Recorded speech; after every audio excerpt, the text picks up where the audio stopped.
Hola, ¿cómo están? Bueno, hoy les voy a hablar de infecciones respiratorias altas y bajas. Este es un material académico dirigido a estudiantes avanzados de clínica médica, en este caso correspondiente a la Cátedra de Clínica Médica de la Facultad de Ciencias Médicas de la Universidad Nacional de Rosario. Mi nombre es Pablo Parenti, soy doctor en medicina y docente de la cátedra mencionada. Bueno, gracias por su atención y comenzamos con la siguiente diapositiva para contarles que las infecciones respiratorias son patologías prevalentes en nuestra práctica que tienen alto impacto en la mortalidad y en la morbilidad de la comunidad. Tenemos varias clasificaciones para referirnos a ellas y bueno, una de las clasificaciones es la clasificación topográfica anatómica en altas o bajas. Básicamente las altas es desde la tráquea hacia arriba y las bajas es las bronquitis y las neumonías. Otra de la clasificación es sobre las distintas etiologías que la pueden afectar. Tenemos causas inespecíficas, sobre todo las bacterianas y las virales, aunque puede ser por parásitos y por hongos. Y después tenemos algunas causas específicas que merecen un tratamiento especial y que no vamos a tratar aquí, como puede ser la tos convulsa, la tuberculosis y la difteria. Bueno, ya para referirnos a las infecciones respiratorias altas, lo que podemos decir que en general son cuadros de poca severidad, cuadros banales como puede ser una rinitis aguda, pero esta severidad puede tener sus excepciones, como puede ser una epiglotitis que puede ser potencialmente fatal. Otra clasificación que nos ayuda o nos orienta hacia la etiología es la presentación estacional, donde, por ejemplo, la influenza la vemos más en otoños y los enterovirus más en primavera, etcétera, etcétera. Pero bueno, la frecuencia estacional nos puede dar una orientación de las etiologías que pueden estar provocando las infecciones respiratorias altas. Algunas características para ver o para mencionarles solamente. Bueno, acá tenemos el caso de una sinusitis maxilar, donde las imágenes en algunos casos no pueden ser de utilidad y se puede ver el velamiento de uno de los senos o la congestión de la mucosa en el otro. Podemos tener radiografías o tomografías al respecto. Una radiografía de un perfil como se ve la imagen de desfiladero típica en una epiglotitis, aquí. Y por último, alguna presentación clínica que no puede ser sospechoso de una faringitis gonocóxica. Las petequias, que cuando se presentan en mucosa nos hablan no solo de gravedad, sino que la etiología puede ser por un estreptococo. En definitiva, luego de estos casos anecdóticos, la idea es mostrarle una clasificación topográfica de las infecciones respiratorias altas que las podemos dividir en otitis, sinusitis, rinofaringitis y faringoamigdalitis.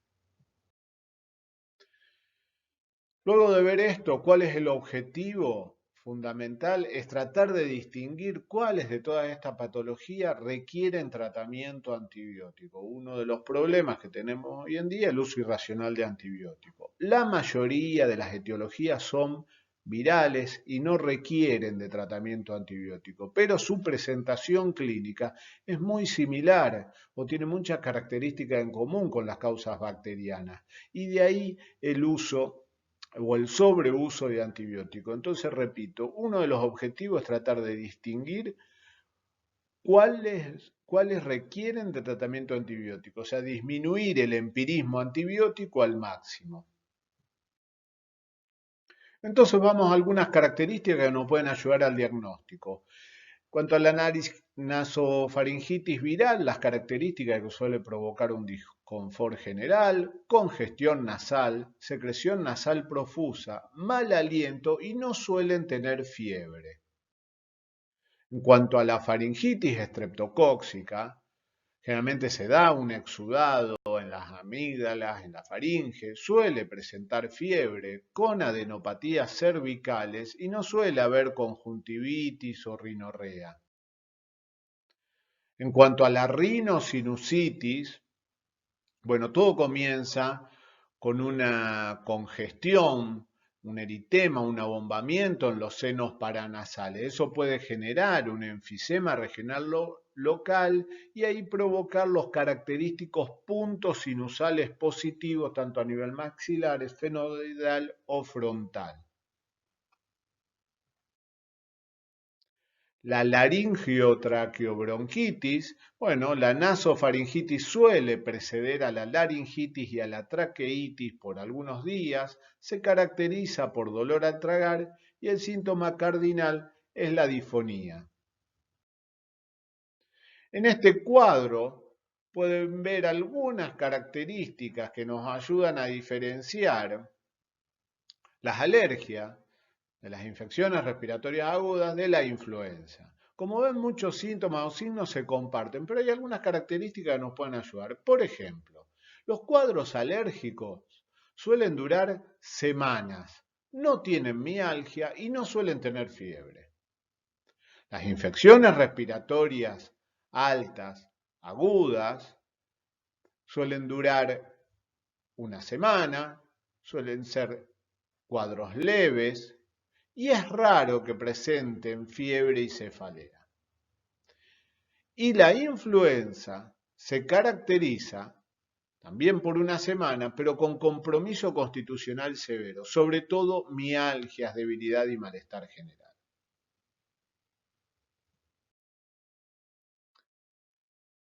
¿Qué hay de los exámenes complementarios? Todos estos cuadros son de diagnóstico clínico, pero en algunas ocasiones nos podemos valer de los exámenes complementarios que nos pueden ser de mucha utilidad. A saber, el exudado faríngeo nos permite hacer un test rápido y un cultivo para sospechar las causas bacterianas. También tenemos test rápido para la influenza. Las imágenes, radiografía y en algunos casos tomografía nos pueden ser útiles para la sinusitis. Estudios de sangre serológicos, anticuerpos, cuando sospechamos una mononucleosis. Estudio por biología molecular, por PCR, cuando sospechamos virus helper simple. El cultivo viral es más raro de utilizar. Y la endoscopía para cuando sospechamos una epiglotitis, un cuadro clínico de epiglotitis.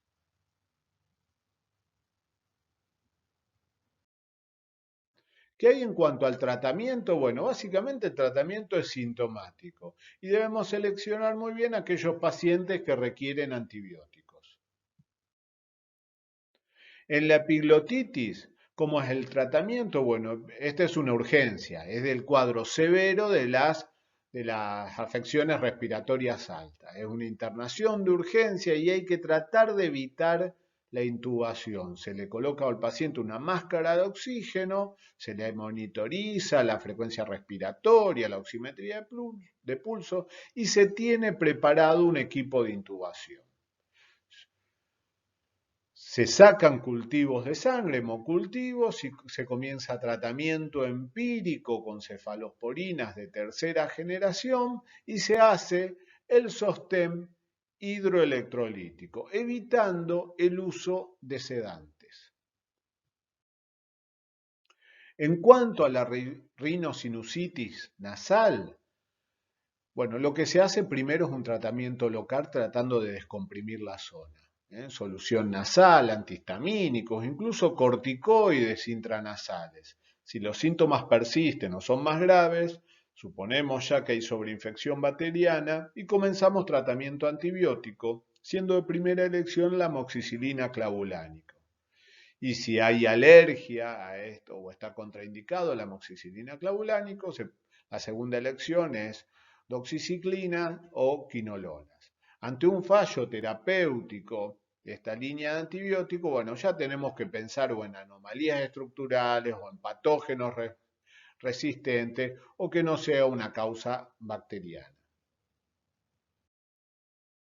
En cuanto al estreptococo del grupo A, el tratamiento antibiótico es por vía oral, realmente amoxicilina o penicilina por 10 días. Si por algún motivo no se puede utilizar esta vía, tenemos la opción de única dosis intramuscular de penicilina benzatínica. Y si hay alergia a las penicilinas, tenemos que pensar en las cefalosporinas de primera generación, en la clindamicina o en los macrólidos. Bueno, hasta ahí un breve repaso de infecciones respiratorias altas. Y ahora le voy a hablar de las bajas, básicamente de bronquitis, de neumonía y un capítulo aparte, la influenza. Algunos conceptos que vale la pena recordar. Primero que las neumonías están entre las causas más frecuentes de mortalidad por infección. Sin embargo, la mayoría son de tratamientos ambulatorios. La estreptococo neumonía, el neumococo, es la causa más frecuente, pero su resistencia a penicilina y a macrólidos se está incrementando. Y la influencia como etiología afecta más a los extremos de la vida. Bueno, ¿qué podemos decir de la bronquitis aguda en cuanto a su etiopatogenia? Bueno, que la etiología la identificamos en menos del 30% de los casos. ¿Por qué? Porque la gran mayoría son de causas virales, por lejos. Y las causas bacterianas estimamos que es alrededor del 10% de los casos, y generalmente las causas pueden variar, pero son o Bordetella pertussis, la clamidia o Mycoplasma pneumoniae. La clínica suele ser autolimitada, por la etiología que les nombré, en 2 semanas. Esta clínica puede variar si hay enfermedades crónicas o inmunosupresión, y ya el manejo puede ser distinto, y por ende tenemos que tratar todo tratamiento sintomático que apague el cuadro, salvo en casos muy seleccionados. En cuanto a la influenza, se presenta por epidemias anuales o por pandemias ocasionales, afecta con mayor severidad a mayores de 65 años y en pacientes con comorbilidades, sobre todo diabetes, enfermedades cardiovasculares o respiratorias crónicas y enfermos neurológicos. Y muchos de estos cuadros se pueden complicar por una neumonía bacteriana post-influenza. La etiopatogenia se debe a RNA virus, el de mayor importancia clínica es la influenza tipo A, no tanto así la tipo B, y la tipo C no tiene significancia clínica. Los cuadros clínicos complicados por influenza lo vemos en pacientes con comorbilidades o en aquellos pacientes de más de 65 años. Pero si no, en general es un cuadro no complicado, de inicio abrupto, un cuadro respiratorio, con síntomas constitucionales, sobre todo por mialgias, fiebre, cefalea, tos seca, de aproximadamente 1 semana de duración, y las complicaciones generalmente tienen que ver con infecciones del tracto respiratorio o exacerbaciones de la comorbilidad.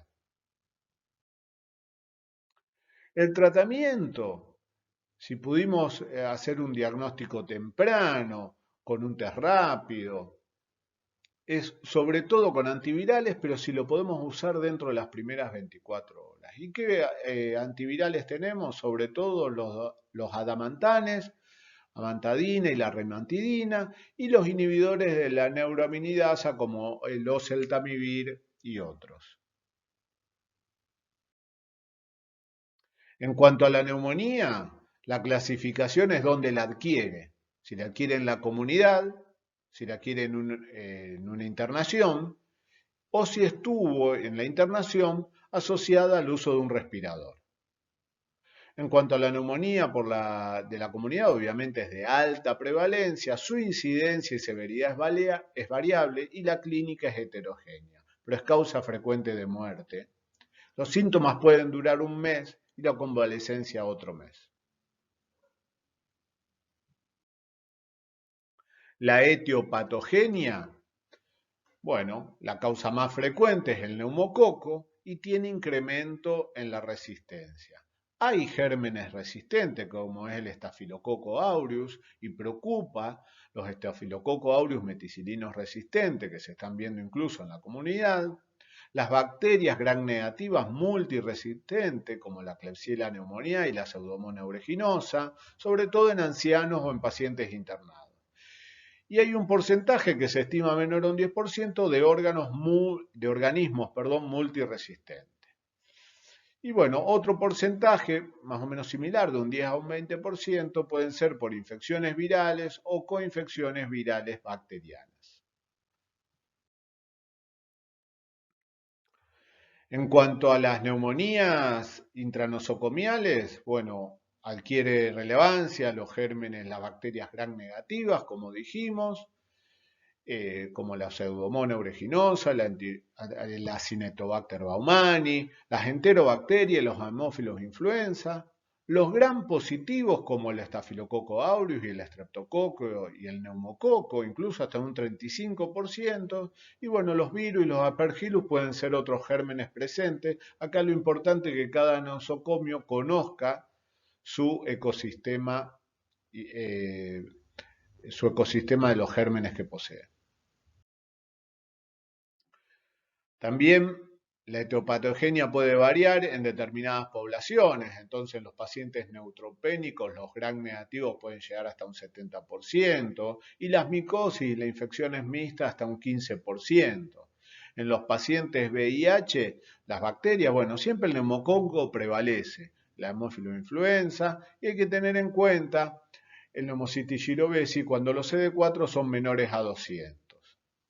Y bueno, y a veces se puede dar brotes, como estamos viviendo en este momento de la pandemia del coronavirus, que se pueden presentar con síndromes respiratorios severos.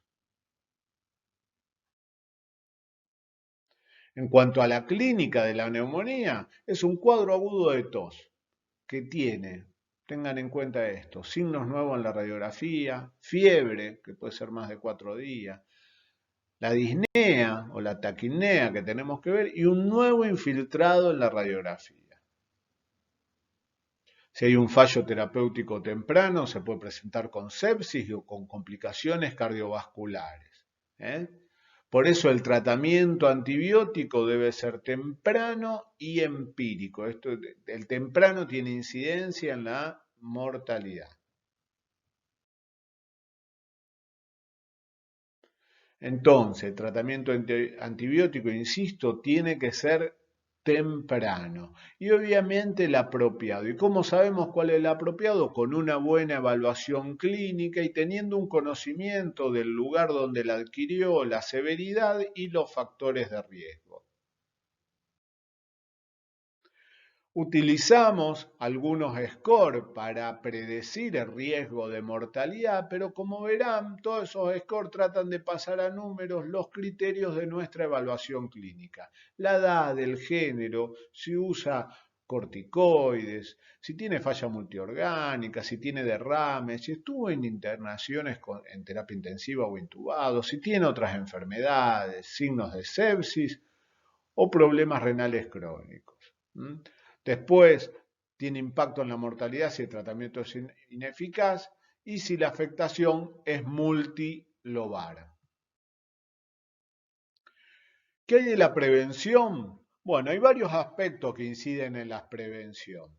Uno, algunos que a veces no tenemos muy en cuenta. La higiene bucal es de fundamental importancia. El control de las comorbilidades no es lo mismo aquellos pacientes que tienen un control adecuado que aquellos que no lo tienen. El tabaquismo tiene alto impacto en las neumonías y debemos trabajar en forma muy insistente para erradicar ese hábito.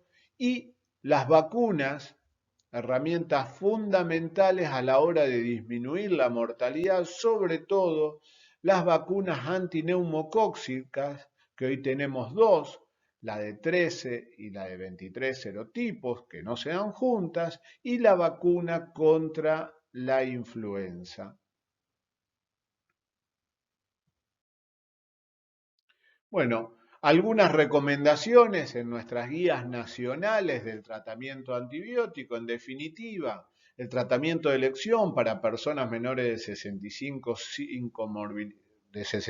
años sin comorbilidades es con amoxicilina, y si ya tiene más de 65 años o comorbilidades, usamos el amoxicilina clavulánico. Y como alternativa, en caso de alergia, la claritromicina o las quinolonas. En cuanto a pacientes hospitalizados, bueno, el tratamiento en sala general, el tratamiento de elección es con ampicilina sulbactam y tenemos que evaluar si le agregamos o no macrólidos. Y como alternativos, si hay alergia a los beta-lactámicos, bueno, las ceftriaxona o las quinolonas de segunda generación, todo esto en forma endovenosa en los pacientes internados. En la anterior, no les aclaré, pero el tratamiento es vía oral.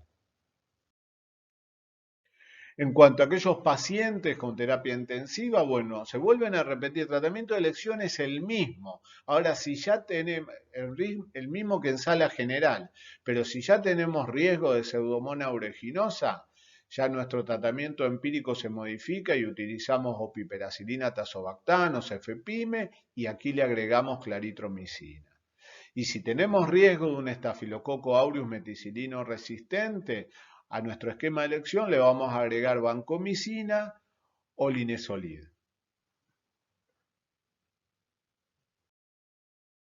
Bueno, acá volvemos a repetir algunas características o un cuadro comparativo entre los pacientes de bajo o alto riesgo que pueden llegar o no a estar en terapia. Y la neumonía asociada a respirador, a ventilación mecánica, tengan en cuenta que esto tiene, como dice acá, aquellos pacientes que han estado más de 5 días en unidades críticas. Y acá adquieren relevancia los gram positivos, por eso utilizamos la vancomicina o el linezolid. También se puede usar el cotrimoxazol. La cobertura de gram negativos con ceftazidina o piperacilina tazobactam o los imipenem o meropenem o el cefepime. Y si hay gérmenes multiresistentes, pensamos en el colistin, conosinamicacina, la fofomicina, la tigeciclina, son las opciones que tenemos para las multiresistencias. Bueno, y con esto quería agradecerles su atención, quedando a disposición y bueno, los saludo. Que tengan un lindo día.